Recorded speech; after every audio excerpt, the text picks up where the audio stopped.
Greetings. Welcome to the 126 Association Championships at Chilhowee Gliderport. I'm Tom Presley, your scorekeeper. For those of you who don't know me, I'm a retired professor from Texas Tech University Health Sciences Center. More importantly, I've been scoring regional and national contests for over 20 years.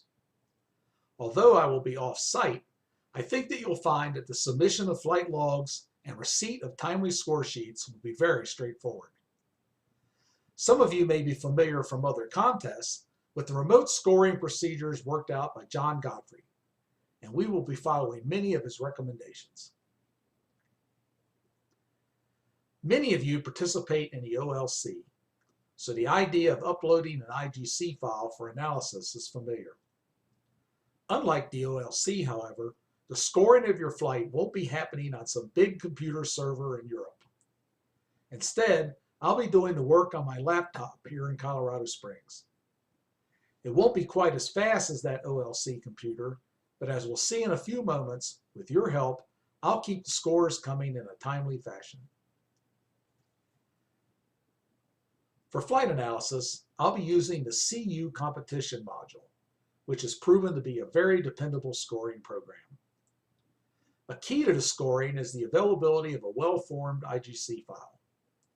You can save yourself a lot of needless anxiety if you double-check one of the files generated by your flight recorder. Despite all the mystery, these are simple text files, and you can take a look in Windows by right-clicking on a file name and opening the file with the text editor. You should see your name, contest ID, aircraft registration, and type of glider in the header near the top of the file. This check is especially important if you have recently purchased your flight recorder or you are borrowing a recorder from your buddy. If you don't see this information, consult with one of the contest staff or fellow competitors about programming the recorder. You'll also want to look over the score sheet from the practice day to make sure that I've gotten the details correct. I may not be using your preferred name, or I may have the wrong sailplane listed. It seems like there are always a couple of you who end up competing in different aircraft than you anticipated when you registered months ago. If you don't fly on a practice day, it is still a good idea to send me an old flight recording so that I can check it. Now comes the most important part. After each day's flying, you'll want to send me the IGC file. This will be accomplished with a simple email. The address is 126scores@gmail.com. Hopefully that will be easy to remember. You'll be wanting scores, and you are flying a 126. Almost everybody creates a Gmail account at one point or another, so that shouldn't be a stretch. Just add the IGC file as an attachment to your email.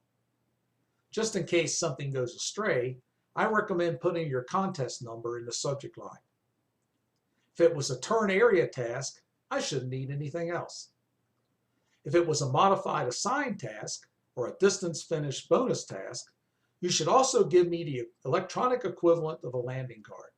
Just list the waypoints that you achieved in the order they were flown, including both the number and the name. This should be typed into the text of the email message. I need this because CU can get a bit confused, and sometimes I must intervene using the information on the landing card to ensure that your flight is scored correctly. If there is something that you want to bring to my attention, such as a preference for an earlier start, this is also the place to let me know. Regardless of the task and any information that you've added, don't forget to actually send me the email. You can monitor the progress of the scoring by looking at results on the SSA site. Moreover, you will be able to see all the submitted flight logs by accessing a Google Drive that I have created at https://tinyurl.com/22Chilhowee. Common mistakes that I have seen over the years include sending an IGC file with the wrong date or the wrong flight. If you have multiple flights on a given day, the file that I need is usually the largest in size. I've also seen wonderful flight records of a pilot's aerotow home, so don't send me that one. Of course, None of you will be landing out given the spectacular Tennessee weather, but just in case, you can send me your file while on the road if you can find a public Wi-Fi site or if you can use your cellular phone for connectivity. At my end, I'll receive the email and download the IGC file directly to my scoring computer. You'll be able to watch my progress as I post scores on the SSA site. You will be given a summary of this information at the pilot meeting, and I suggest that you create shortcuts for your smartphone, tablet, or laptop so that these links will be available quickly.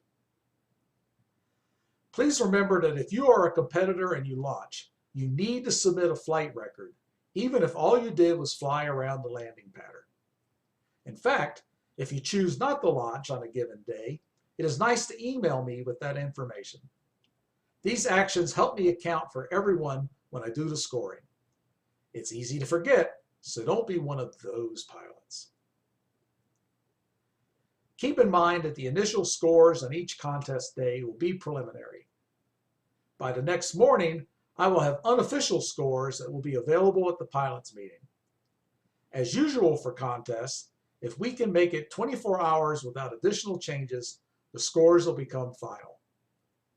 As I mentioned earlier, you can always take a look at the SSA site to see the latest scores that I have available. Although I won't be working in a scoring office on the airport for most of the contest, you should feel free to email or contact me if there are any problems with your score. To conclude, I'm here to help you achieve the best score that you can from your soaring performance. Have a great contest, and please fly safely.